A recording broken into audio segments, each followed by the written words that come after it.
जय हिंद दोस्तों। Welcome to daily UPSC mains answer writing practice. तो आज जो हम क्वेश्चन डिस्कस करेंगे ये जीएस 3 क्वेश्चन नंबर 5 जो रिसेंटली अभी जो 2024 में जो यूपीएससी ने मेंस का पेपर कंडक्ट कराया था उसके क्वेश्चंस को हम डिस्कस कर रहे हैं। किसके लिए?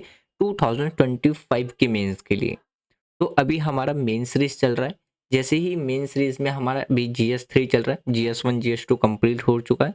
जीएस 3 कंप्लीट होने के बाद जीएस हम 4 डिस्कस करेंगे। फिर हमारा लैंग्वेज और प्रीलिम्स के लिए 2025 के प्रीलिम्स के लिए भी हम क्या करेंगे, फिर टॉपिक वाइज टॉपिक क्या करेंगे, एमसीक्यू क्वेश्चंस प्रैक्टिस करेंगे। तो आज की जो वीडियो में हम क्वेश्चन डिस्कस करने वाले हैं इसमें देखिए पूछा क्या गया है कि जो इंटेलेक्चुअल प्रॉपर्टी राइट है with respect of life material, तो वर्ल्ड सिनेरियो पे वो क्या है। अगर हम प्रेजेंट की बात करते हैं तो प्रेजेंट वर्ल्ड सिनेरियो में वो क्या है। दूसरा क्वेश्चन आपसे पूछ रहा है कि हमारी कंट्री वर्ल्ड में सेकंड नंबर पे फाइल होने के बाद जो फाइल पेटेंट किया जाता है उनमें से कुछ ही फाइल क्यों है ऐसा कि वो यानी कि कॉमर्शियलाइज्ड हो पाती हैं। इसका मेन रीजन क्या है, लेस कॉमर्शियलाइजेशन का, ये आपको बताना था। मतलब इन शॉर्ट आप ये समझिए ये 10 नंबर का क्वेश्चन है जिसको आपको क्या करना है 150 वर्ड्स में लिखना था। और इसमें 3 क्वेश्चन आपसे पूछा गया था। फर्स्ट क्वेश्चन आपको यहाँ से लेके यहाँ तक था, दूसरा यहाँ से लेकर के यहाँ, और तीसरा ये। इसमें एक ही क्वेश्चन में 3 क्वेश्चन पूछा गया है। सबसे पहले हम बात करते हैं फर्स्ट क्वेश्चन का, जो पूछा गया है कि प्रेजेंट वर्ल्ड सिनेरियो में जो इंटेलेक्चुअल प्रॉपर्टी राइट है with respect of life material क्या है, उसके बारे में बात करते हैं। अगर हम जिसे हिंदी में कहते हैं जीवन सामग्री से संबंधित जो भी बौद्धिक संपदा अधिकार की वर्तमान स्थिति के बारे में, ठीक है। तो इसमें ग्लोबली अगर हम बात करते हैं, ग्लोबली का मतलब होता है हम वर्ल्ड लेवल पे बात करते हैं। तो जो हमारा आईपीआर है, आईपीआर का मतलब क्या हो गया यहाँ पे, इंटेलेक्चुअल प्रॉपर्टी राइट। अगर हम इसके फ्रेमवर्क की बात करते हैं किसके लिए, लाइफ मटेरियल, तो वो जेनेटिकली आपको क्या देखने को मिलेगा, मॉडिफिकेशंस ऑर्गेनाइजेशन देखने को मिलेगा जिसमें बायोटेक्नोलॉजिकल इनोवेशंस एंड प्लांट जो वेराइटीज़ है वो आपको देखने को मिलेगा, जो कि किसके द्वारा गवर्न किया जाता है। अगर हम ट्रिप्स जैसे अगर हम एग्रीमेंट की बात करते हैं जो किसके अंडर में आता है, डब्ल्यूटीओ के अंदर में आता है। तो इसका काम क्या होता है, जो नेशंस है बैलेंस इकोनॉमिक ग्रोथ विथ जो भी हमारा एथिकल और जो सेंसिटिविटी होता है उसके तहत इसको क्या करता है, बैलेंस करके चलता है। इन शॉर्ट अगर हम बात करें तो ये जो हमारी इनोवेटिव है, इनोवेशन का मतलब होता है नवाचार, मतलब या कोई नई खोज आप ऐसे कह सकते हो। में वृद्धि के बावजूद जो भी हमारे जैविक चोरी है, यानी कि जो हमारे बायो पायरेसी है और जो नैतिक चिंताएं हैं, एथिकल जो हमारे जो इशू हैं, जैसे मुद्दों को क्या करता है, बड़ी बाधाएं आज के टाइम पे वो बनी हुई हैं। तो जो प्रौद्योगिकी, अगर जैव प्रौद्योगिकी की बात करते हैं, यानी कि जो बायोटेक्नोलॉजिकल जो पेटेंट है आज के टाइम पे वो क्या हो रही है, ग्रो तो हो रही है, बट वो हमारा क्या बना हुआ है, एक एथिकल इशू बना हुआ है। जैसे बायो पायरेसी का मतलब होता है जैव चोरी एक तरीके से। और जो पब्लिक आपको क्या देखने को मिलेगा, स्पेक्टिज्म देखने को मिलेगा। पब्लिक स्पेक्टिज्म का मतलब क्या हो गया, एक जो नैतिक चिंताएं हैं वो आपको क्या है आज के टाइम पे बने हुए। तो इसके साथ साथ और क्या देखने को मिलेगा, जो प्रौद्योगिकी है, तो इसमें कई जो प्रगति में भी क्या है, जो पेटेंट है उसमें परिवर्तित और जो अनुपालन है के लिए क्या है, काफ़ी ज़्यादा जो चैलेंजेस है, जो चुनौती है वो बढ़ी है। अगर हम अपनी कंट्री की बात करते हैं तो हमारी कंट्री के अंदर में जो पेटेंट है वो वर्ल्ड लेवल पे 6th हाईएस्ट नंबर पे आपको क्या है देखने को मिलेगा। पेटेंट में सेकेंड नंबर पे आपको क्या है, जो ट्रेडमार्क है वो देखने को मिलेगा, जिसमें अगर हम बात करते हैं 5 से 10% जो पेटेंट्स होते हैं वही क्या हो पाते हैं, जो कमर्शलाइज्ड क्या है वो सिस्टमेटिक इशू की वजह से हो पाते हैं। मतलब आप समझिए कि वर्ल्ड लेवल के हिसाब से ये क्या है, काफ़ी ज़्यादा कम है। तो आपको ये देखने को मिल जाएगा। यही चीज़ आपको यहाँ पे क्या है, हिंदी मीडियम में भी देखने को मिलेगा, स्पेशली उन स्टूडेंट के लिए जो हिंदी मीडियम से क्या कर रहे हैं, प्रिपरेशन कर रहे हैं। अब बात करते हैं ऐसे कौन कौन से रीज़न है जिसके वजह से लो पेटेंट कॉमर्शियलाइजेशन हमारी कंट्री के अंदर में देखने को मिलेगा। तो इसमें जो हम पॉइंट डिस्कस करेंगे, सबसे पहला पॉइंट आता है हमारा वीक इंडस्ट्रीज एकेडमिका, यानी कि एकेडमिक कोलिब्रेशंस का होता है, कोलिब्रेशंस का मतलब होता है मिलना। एग्जाम्पल के साथ हम डिस्कस करेंगे। देखिए सबसे पहले अगर हम अपनी कंट्री की बात करते हैं, जो रिसर्च है कहाँ से, इंस्टीट्यूशंस लाइक जो आईआईटीज़ हैं या हम सीएसआईआर की जैसे की बात करते हैं, वो रेयरली क्या होते हैं, ट्रांसलेट हो पाते हैं किसमें, मार्केटेबल प्रोडक्ट्स में, जो कि काफ़ी क्या है, इनसुफिशिएंट पार्टनरशिप विद इंडस्ट्रीज को रिप्रेजेंट करता है। एग्जाम्पल के तौर पे अगर हम बात करें तो ये क्या देखने को मिलेगा, अगर हम साउथ कोरिया को कोलिब्रेशंस की बात करते हैं, जो एकेडमिक और इंडस्ट्रीज है, वो क्या करता है, लीड करता है 30% कॉमर्शलाइजेशंस में। अगर हम अपनी कंट्री की बात करें तो हमारी कंट्री में ये क्या है, 10% से भी कम है, ऐसा आपको देखने को मिलेगा।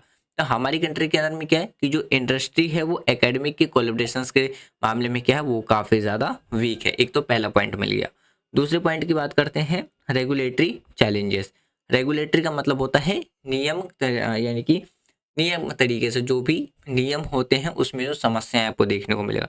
तो हमारी कंट्री के अंदर में जो अप्रूवल प्रोसेस है, एक तो वो काफ़ी ज़्यादा क्या है, लेंदी है, और काफ़ी ज़्यादा क्या है, कॉम्प्लेक्स है। जैसे कि अगर हम पार्टिकुलरली बात करते हैं किसमें, फार्मास्यूटिकल्स के बारे में, यानी कि विशेष रूप से अगर हम बात करते हैं दवाइयों के क्षेत्र में, क्या है जो कमर्शलाइजेशन है वो काफ़ी ज़्यादा क्या है, एक तो स्लो है, और इसका जो प्रोसेस है वो आपको काफ़ी ज़्यादा क्या देखने को मिलेगा, लंबा देखने को मिलेगा। अगर अपनी कंट्री की बात करते हैं तो ये जो कमर्शलाइजेशन की जो प्रोसेस है वो 24 से 36 महीने की देखने को मिलेगा, यानी कि आप 2 से 3 साल के बीच का टाइम ड्यूरेशन देख सकते हैं। अगर हम कंपेयर करते हैं यूएसए से, तो यूएसए में यही कमर्शलाइजेशन कितने दिनों में देखने को मिल जाएगा, 1 साल से लेकर के 1.5 साल के अंदर में आपको देखने को मिल जाएगा। यानी कि हमारी कंट्री में डबल टाइम लग रहा है, ज़्यादा टाइम लग रहा है। फिर देखने को मिलेगा फंडिंग डिफिशेंसीज। फंडिंग डिफिशेंसीज में यानी कि क्या है, जो फंडिंग आती है उसकी कमी आपको देखने को मिलेगा। यानी कि जैसे अगर हम कुछ एग्जाम्पल की बात करें, जैसे स्टार्टअप इंडिया, ये मात्र कितना आपको देखने को मिलेगा, 8% ही इसका जो वेन्चर कैपिटल फंडिंग है वो देखने को मिलेगा, किसके लिए, life science and biology sectors के लिए, जो कि एक तरीके से क्या है, काफ़ी लिमिटिंग स्टार्टअप ग्रोथ देखने को मिलेगा। फिर जैसे हम बात करते हैं अगला पॉइंट के बारे में, अगले नेक्स्ट पॉइंट में आपको क्या देखने को मिलेगा, इन इक्विटेंट इंफ्रास्ट्रक्चर। इन इक्विटेंट इंफ्रास्ट्रक्चर का मतलब है जो बेसिक इंफ्रास्ट्रक्चर्स की रिक्वायरमेंट है उसकी आपको क्या देखने को मिलेगी, कमी देखने को मिलेगी। वर्ल्ड लेवल पर अगर हम इनोवेशंस इंडेक्स 2023 के अकॉर्डिंग बात करें तो हमारी कंट्री कितने रैंक पे नजर आएगी, 14th रैंक पे, आपको 40th रैंक पे नजर आएगी, 40वीं रैंक पे, जिसमें आपको क्या है, काफ़ी वीक कमज़ोर टेक्नोलॉजी देखने को मिलेगा, इनक्यूबेशन फैसिलिटीज़ देखने को मिलेगा। तो जिसकी वजह से हमारी कंट्री क्या है, जो इनोवेटिव सॉल्यूशन है उसमें काफ़ी ज़्यादा क्या करती है, सफरिंग बड़े पैमाने पे क्या है, एक तरीके से लिमिटेशंस फेस कर रही है, चैलेंजेस फेस कर रही है। उसके बाद देखने को मिलेगा मार्केट कंपटीशन। आपको पता है कि आज के टाइम पे अगर हम कैपिटलिज्म की बात करते हैं तो इसमें मार्केट के अंदर में एक ये रहता है कि जो कंपटीशन रहता है वो काफ़ी ज़्यादा रहता है।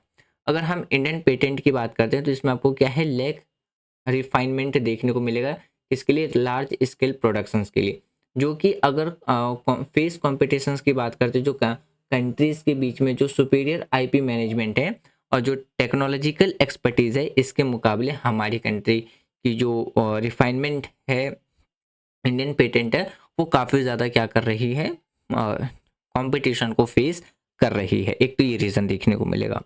फिर अगला रीज़न आता है पब्लिक ऑप्शन, पब्लिक अपोजिशन, यानी कि जो सार्वजनिक विरोध है, रेसिस्टेंस टू इनोवेशंस लाइक, अगर हम जेनेटिकली बात करते हैं, जो मॉडिफाइड जो सीड्स होते हैं, जैसे हम बीटी ब्रिंजल कंट्रोवर्सी की बात करते हैं, या ट्रेडिशनल जो नॉलेज डिस्ट्रीब्यूट है, जैसे जो टर्मरिक हो गया या नीम पेटेंट की बात हो गई, तो इनकी जो इनोवेशंस है, इनकी जो कॉमर्शलाइजेशन है, इनको वो क्या करता है, काफ़ी हद तक प्रभावित करता है, इस पे इम्पैक्टेड डालता है। तो ये वो रीज़न है जिसके वजह से हमारी कंट्री के अंदर जो इनोवेशंस है, यानी कि वो रीज़न है जिसकी वजह से लो पेटेंट कॉमर्शलाइजेशन आपको देखने को मिलेगा। अब जैसे एक एग्जांपल देखते हैं हम बायोकॉन के बारे में। तो अगर हम बायोकॉन की बात करते हैं तो जो बायो सिमिलर्स सिमिलर्स हैं, उसमें आपको क्या देखने को मिलेगा, डिस्पाइट देखने को मिलेगा, इसके बावजूद जो क्या है, जो बायोकॉन्स है वो ग्लोबली लेवल पे क्या करता है, कंपटीशन और स्ट्रगल क्या कर रहा है, फेस कर रहा है। किसके साथ, इंफ्रास्ट्रक्चर चैलेंजेस के साथ, जो कि हाईलाइटिंग करता है जो भी इनकी जो डिफिकल्टीज है इंडियन कंपनीज जो भी फेस कर रही है, इसके लिए जो भी बायोटेक इनोवेशन है उसको आप उदाहरण से समझ सकते हैं। कुछ रिकमेंडेशंस है कि किस तरीके से हम इम्प्रूव कर सकते हैं अपनी कंट्री के अंदर में जो कॉमर्शलाइजेशन है। पहला है कि हमारी कंट्री के अंदर में जो भी इंडस्ट्रीज एकेडमिक है, हम इसको क्या कर सकते हैं, बढ़ावा दे सकते हैं, एक्सपेंड कर सकते हैं। जैसे हम UAY या हम स्पार्क जैसे प्रोग्राम्स के द्वारा। दूसरा है कि जो हमारा रेगुलेटरी प्रोसेस है, इसमें हम क्या कर सकते हैं, बदलाव कर सकते हैं। जैसे हमने अभी थोड़ी देर पहले ऊपर में पॉइंट में क्या देखा था, हमारी कंट्री में जो कॉमर्शलाइजेशन प्रोसेस है वो 24 से 36 महीने का टाइम पीरियड लग रहा है। यूएसए में कितना लग रहा है, 12 महीने से 18 महीने का टाइम पीरियड लग रहा है। यानी कि यूएसए में अगर 1 से 1.5 साल के बीच में हो रहा है, तो हमारी कंट्री में कितना लग रहा है, 2 से 3 साल का टाइम ड्यूरेशन ले रहा है। तो हम इसको क्या कर सकते हैं, इस टाइम ड्यूरेशन को जो प्रोसेस है उसको हम क्या कर सकते हैं, कम कर सकते हैं। तो जिसकी वजह से जो हमारा पेटेंट और जो इनोवेशंस है वो क्या हो सकता है, अप्रूवल का जो टाइम ज़्यादा लग रहा है उसको कम करके भी हम बढ़ावा दे सकते हैं।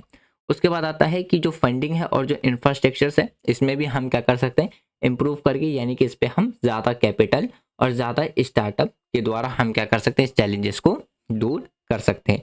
उसके बाद आता है जो हमारा आईपी मैनेजमेंट है, इसमें भी हम क्या कर सकते हैं, इम्प्रूव करके इस प्रॉब्लम को सॉल्व कर सकते हैं। जैसे बेटर जो पेटेंट हमारा पोर्टफोलियो स्ट्रेटजीज है या कोलेब्रेशन हम कर सकते हैं किसके द्वारा, VIPO के द्वारा।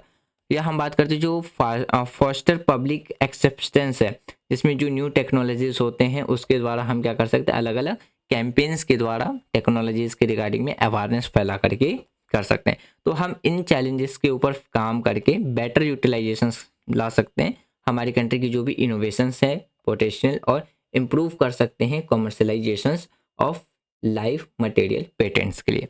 तो फ्रेंड्स यही था हमारा आज का डिस्कशन, जिसमें अकॉर्डिंग टू जो क्वेश्चन पूछा था हमने उसको डिस्कस किया है। आपको लगता है कि इसके रिगार्डिंग और भी कुछ इंपॉर्टेंट पॉइंट हो सकते हैं, आप बिल्कुल कमेंट बॉक्स में बता सकते हैं। कमेंट बॉक्स ओपन है, आप सजेशंस दे सकते हैं। और जो सीनियर हैं वो अगर कुछ न्यू स्टूडेंट के लिए गाइडेंस बताना चाहें कि कैसे प्रिपरेशंस कर सकते हैं, वो भी आप लिख सकते हैं। वीडियो के रिगार्डिंग में भी आपको सजेशन देना है, वो भी आप दे सकते हैं। यदि वीडियो पसंद आ रही है तो आप लाइक कर सकते हैं, शेयर कर सकते हैं, चैनल को सब्सक्राइब कर सकते हैं। Thanks for watching friend, take care, जय हिंद।